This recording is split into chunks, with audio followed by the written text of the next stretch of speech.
Hello, everyone, and welcome back to the AIM on MS&T podcast. I'm your host, Kate, and I'm so glad you have joined us today. If you are new here, let's catch you up. AIM stands for Academia, Industry, and Military, which are the sectors that form the foundation of the modeling, simulation, and training community right here in Central Florida. Together, they make up what is known as Team Orlando, a collaborative partnership driving innovation and mission readiness through MS&T. Each episode, we sit down with leaders and innovators within the MS&T world to talk about what's new, what's next, and why it matters, especially to our Team Orlando community. Whether you're deep in the field or just curious about one of Orlando's biggest industries, second only to the theme parks and hospitality industry, we're here to keep you informed, inspired, and part of the conversation. Welcome back to part 2 of our conversation with Ariane Fikki, Director of Partnerships at VRARA. And today we're picking up right where we left off. If you haven't had a chance to listen to part 1 yet, I highly recommend going back and checking that one out first. But without further ado, let's dive right back in. This podcast is brought to you in part by Rocket Technology, which is comprised of former NASA, DoD, and Fortune 20 engineers that ensure your program becomes truly AI-enabled. They fine-tune models to meet AI requirements on defense and business platforms. See the link below to schedule a training class. Switching it up a little bit, people often think of Silicon Valley as the tech catalyst of the dot-com era. When it comes to Central Florida being the epicenter of modeling, simulation, and training, how does our ecosystem differ from those in Silicon Valley, and what is so unique about our ecosystem? You're really killing me over there, Smalls. So I think the best way to speak on this is to start. So fairly soon after I jumped into the simulation community, I had started working at Unity. And I was on the government aerospace and defense team. And if you know what Unity is, it's a gaming engine. And some people may be familiar with Unity because of Candy Crush or Nintendo. But again, they also use Unity to train pilots and launch rockets and make digital twins of people, places, and things, right? My time there, because Unity is a Silicon Valley company, and it's the largest gaming engine in the world. But I realized after being there that there are many tools that we use. Some of them are proprietary. There's even the Epic's Unreal Engine that, had a pretty significant investment from Disney, and Disney's in our backyard. But there's all these tools, and they're really just paintbrushes for creators, in a sense. Think of artists. They use different paintbrushes for different pictures and art. And so there's all these tools. And so for me, we have a unique community of creators here. And creators are not just developers, they're artists, they're project managers that see the vision and think about what does this solution do to solve challenges. So we have this really cool community here of people making things that help us build that 3D internet that I was sharing with you. Now, those individuals often, they're not only building the technologies here in our community, they're building, they're working in defense, they're working in the DoD, they're working for defense contractors that we know and love every day in our community. But then they go home and they've got passion projects that are gaming focused. Yeah. And I realized that actually we had some of our graduates from our community here that I ran into in Huntsville. And when I was with Unity and we went over to Redstone Arsenal, which there's the Army Game Studio there, which is a fabulous setup. They do really cool things there. But we visited a couple of our customers that use licensing there. And some of the young, new graduates had taken jobs at a company there. And they were telling me what they were making at their defense company that they worked at. And they didn't seem really enthused. But then I said, what are you working on in your own projects? Yeah. And they just lit up and started sharing all these cool things that they were making. And so that's the coolest thing about our community here, is that they are ultra creative. They can build really cool bleeding edge technologies that solve challenges of the world. But they also put their roots in here and call this home. And I think that not only Silicon Valley, but Austin is a big mecca for technology. They're realizing that you can get the beach, you can get a better cost of living, you can raise a family, you can buy a home in a nice community, and you get really nice tropical weather. But then you also get to be part of kind of a movement of technology. And I don't know if it was this last spring, there was an article put out by, one of the magazines out there that rates the top tech cities in the world. And Orlando wasn't anywhere on that. Oh. And what really made me mad is that the French president retweeted it. And I'm like, he didn't even fact check this at all, and then retweeted it, because when people who have power and authority retweet something, it becomes real. Right.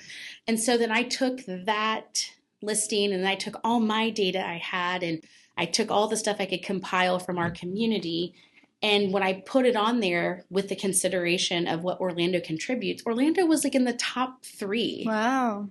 Now, I'm not, I'm not, a professional in that regard, but I think that a lot of things that happen here are very valuable for our community, For sure. but they also impact the global stage of things that are happening. You think about Golden Dome that's happening right now.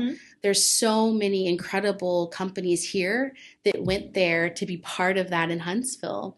And so they're back here making the technology. And every conversation I'm in, we also have UCF here, which is an awesome talent pipeline of incredible individuals who could support these industries. And we know that when we tackle the challenges of space, everything isn't only space, but when we tackle those challenges, it helps us solve challenges at home around sustainability and climate and medicine and keeping people safe. And so, so I do think the community here, I think it rivals some of the top in the world when it comes to simulation and compared to Silicon Valley. As we talk about growth of our ecosystem and the technology shaping it, AI has become a powerful force behind simulation and training. In your view, what are the biggest rewards and challenges of deploying AI-driven capabilities? I think about this a lot, and I'm fortunate to be invited to conversations with people who are really smart and know so much about this. But I think that there's the component of humanity around it that's, I think a lot of people are trying to navigate, right? It's like, okay, the technology, like, where do we draw the line? I think the best way to explain this is that I had a conversation maybe a couple months ago with somebody from the XR industry who is a XR pioneer. He is brilliant. He's a global individual. And we were chit-chatting just in text, and he mentioned he had just come back from a very important meeting with some of the top AI individuals in the world, and they all went to this place in the Dakotas and had a powwow and talked about the future with AI. Yeah. Probably people in that room that we see all the time talking about AI. But I said to him, how did you feel? I said, what did you guys talk about? How did you feel? So he said that they wanted to keep pushing the envelope with AI and how we can help humanity, but also keep people safe and make sure that doesn't become a challenge. So that for me was kind of eye-opening, that really they're looking at technology for good is the priority, right? But I think when it comes to using AI as a resource, I have to tell you, I can't tell you how many times I've been able to use even ChatGPT to help me ideate and work through challenges that may have taken a week or a month. Right.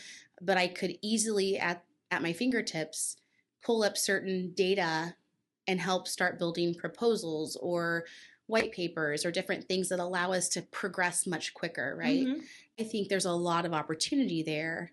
I do think that there's considerations with data and people's information and making sure they have control over it. But as the Florida president of the Applied AI Association, I do believe that if we can continue to move forward responsibly and use AI in responsible ways, that we will solve a lot of challenges, especially around saving lives. And that to me is a huge priority. I also do think that it allows us to start shifting how we work and learn. We'll see a shift in how skills are valued, and certain skills of navigating the people and how we build relationships. AI can't do that. And so those individuals will see that they'll become more valued in their skills because they'll be able to do things that technology can't. But I think as long as we can use the technology for good, that's going to be the most important consideration. Just like anything that we use today, technology wise, if it's abused, it can be used to do harm. And so I do think there's a great responsibility. The one thing that I think that is overlooked often, because I'm a big proponent of technology, but what I've learned in the last 2 years is that different communities, even within the United States, like indigenous people, they have a different relationship with the earth and the moon and also with technology. And so I think there's some things there that we have to learn to navigate, especially like what's the impact of certain technologies on certain communities. Some tribe in Oklahoma may have a different experience with the technology than like a school in Pine Hills. Yeah. So what is the impact on the community based on their values, the systems they have there, and how they interact? Now, there's also some tribes that have very great business models, and they're actually very prominent in the DoD contracting system. So they would probably embrace using the technology, but not every tribe is the same. And I think there's some important things to consider there when we look at using technology for good, and so how that interacts with the community and what it means to the community. I think we have to be aware of that. Going back to what you mentioned, one of the most exciting areas of growth is right next door on the Space Coast. The Space Coast continues to emerge as a major hub for aerospace innovation. How do you see Central Florida's MS&T industry converging with and laying the foundation for that growth? I think that the modeling, simulation, and training industry is already laying the foundation. And they've been laying a strong foundation for a number of years. And I think that started early on with the development of Research Park, was kind of the first steps of getting there. What I'd like to see is a more symbiotic relationship where we're using the community we have here in big ways to tackle these challenges. I think one of the things that's really helping us is the game jam community. Around Indianomicons, there's the Indy Galactic Space Jam. So Indy Galactic Space Jam is a 48-hour rapid prototyping event where game jammers from middle school through whatever age they would like to be, they form teams in the 48 hours, create a prototype, and then they deliver a version of the prototype in a pitch. Oh, wow, that's cool. Yeah, it's pretty amazing. And then those usually go on, and they can sometimes actually go on to be invested in. Yeah. So I love that we have those community of developers here that we were talking about earlier that can support that in space. And we've had really great feedback from our Nextplore team, which Nextplore 2040, the initiative set forth by Dr. Crystal Johnson. She has been at NASA for, over, I think, 35 years now. 30 or 35 years. She came to Orlando, to Central Florida, a couple years ago and had the Power Source Summit. And the whole goal of Nextplore and Power Source is for academia, industry, and public sector to collaborate in big ways to tackle the challenges of, the 187 shortfalls. And so those are set forth by NASA. The first, one of the most important ones is surviving the lunar night.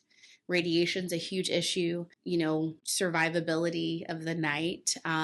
There's a number of other things that are pretty challenging. I think those types of challenges are right at our doorstep. And so I think the more we can connect the communities, for example, I just came back from Space Gala, which was this weekend. That's a great community event around STEAM for young girls and other initiatives, and have the upcoming Space Power Conference that's put forth by Space Force Association, and that's here in Orlando. And then we have ITSIC that's coming up as well, which is a huge opportunity. Oh, yeah. I think that that's actually one area that I think we can do better to connect the communities and presence there, because it's an international conference. Yeah. And then we have the Commercial Space Week coming up, and that's actually going to be in January. And right now we have UCF's Space Settlement Summit happening here just down the road at the campus. So that's a big one. So getting involved in those events and bringing our communities together. And that's what I've been working hard to do. And actually through the Space Happy Hour initiative, which is space professionals, we've been having those events here and at the Space Coast to collide the communities together. No, that's a great idea. Yeah. Now, speaking on that, for organizations in MS&T who are looking to engage more deeply with the space industry, what skills, collaborations, or strategic moves would you recommend for them to get involved? I would say definitely those conferences that I mentioned. For those, sometimes there's challenges with budgets to be able to attend conferences. I would say that don't be afraid to jump in and volunteer. Also, even if you dedicate one day of your time to earn a ticket to be part of a conference, I think the biggest compliment and biggest opportunity you can give somebody is your time. And I have to tell you, that's actually how I got so connected with the community, is I really wanted to learn. And so jump in and, if it's with the National Center for Simulation at the Florida Simulation Summit, or if it's at one of the breakfasts at Central Florida Tech Grove, or if it's at something at the coast, I think to get more involved so those communities can collide, that's super valuable. The game jams are also a great way to get involved. There's a really cool space community of individuals called the Overview Effect. Frank White has put that together. There's also events around building community with Space Happy Hour and Sally's Night, which is coming up on November 13th. It's going to be at the MS2 Accelerator at Lake Nona. And so I think just to kind of we almost need to create a calendar of space-related events, because there's so many, to kind of make people aware, I guess, to know that they could be part of it. But what I'd really like to see is more of the students and the younger generation to get involved as well. It's only about a 45-minute drive to the Space Coast. Sure. Yeah. Building on your insights into industry trends and collaboration, as you just mentioned, ITSIC is just around the corner. How do you prioritize your time during such a busy and dynamic event, and what advice would you offer to others looking to get the most value out of that experience? I have to tell you, I love ITSIC. It's such an incredible experience, and everybody knows that it has been there. You put in 18-hour days. They're early mornings, very late nights, meetings that will set up your year. Your whole year of business can happen at ITSIC. And so I would say that Debbie and her team have put a fantastic event together. I think getting meetings scheduled, there's a number of networking events, making sure you stop by the booth for the National Center for Simulation and Capital Communications, to hang out and chat with some of the community. We do have the coolest community around to connect with. And you would be surprised that once you do that, you'll probably meet 5 new friends that can teach you something new. As we come to an end, what advice would you offer someone who is considering going into a similar career path as you? And in particular, what would you tell someone that you wish someone had told you when you were deciding your future career? You've got some good questions, Kate. I think when I think about my path, I did things out of order. I don't regret any of the path I took to get here, but I became a mom earlier on and was focused on raising a family, and it just kind of happened at the right time. But I think that no matter what time in your life you decide to jump into this space, or if you decide to make a career change, I would say get involved in the community to make friends so that you can learn about the people you'll be working with. And I would say don't be afraid to say to people, hey, I'm new to this space. I'd love to learn. What can you share with me? And especially with women, I have found a lot of value in the Women in Defense Squad, and also a few other of the women's groups here in our community. Some really great women-led organizations. But To be honest with you, I've even found great leadership and mentorship in some of our allies, like, different individuals. I can say Rob Epstein from Leidos is a great community leader, and he's given some good mentorship and guidance. Dr. Carolina Cruz, Dr. Neil Finkelstein, and George Cheros, as well as a few other groups. But I would say don't be afraid to take risk, jump in, try to be as involved as you can in whatever it is you're wanting to do so that you can make new contacts. And I think the best thing is I think to have the courage is a big thing. And I think to have the courage to dive into the deep end, don't overthink it. I would say do more than think, not in a dangerous way, but don't be afraid to do. Jump in, and if it feels like the right thing, keep going with it. And as far as I'm concerned, I wish I would have had a little bit more of a push early on.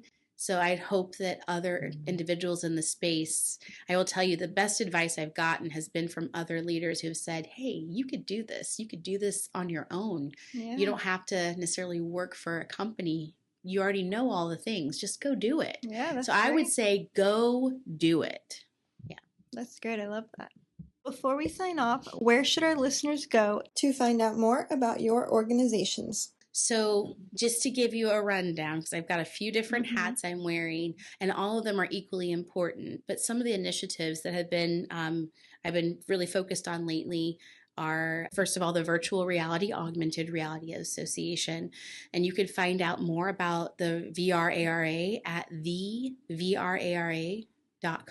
Secondarily, I am the Deputy Vice President for the Space Force Association for the Southeast region of the United States, which has the most launch capability. Oh, wow. And innovation, all kinds of incredible things happening, which is Alabama, Florida, Georgia, and Puerto Rico. There's lots of energy and excitement around that. And the Space Force Association is really leading and supporting Guardians in big ways. And you can learn more about that at ussfa.org.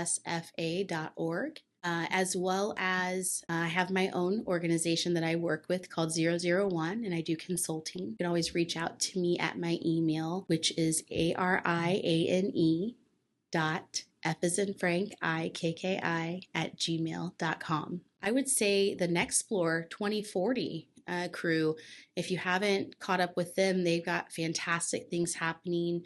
They're going to have more big announcements, and we may even see international summit next year. So that's really exciting. Thank you, Ariane, for joining us today, and thank you everyone for listening in. Want to stay in the loop on what's happening in the modeling and simulation and Team Orlando communities? Head to teamorlando.org and follow us on LinkedIn, X, and Facebook for all the latest updates and upcoming events. If you're looking to spotlight your organization or share your voice on AIM on MS&T, sponsorship and guest opportunities are available. Contact us. The information will be in the description. Don't forget to follow AIM on MS&T on your favorite podcast platform so you never miss an episode. I will talk to you all in the next one. Bye!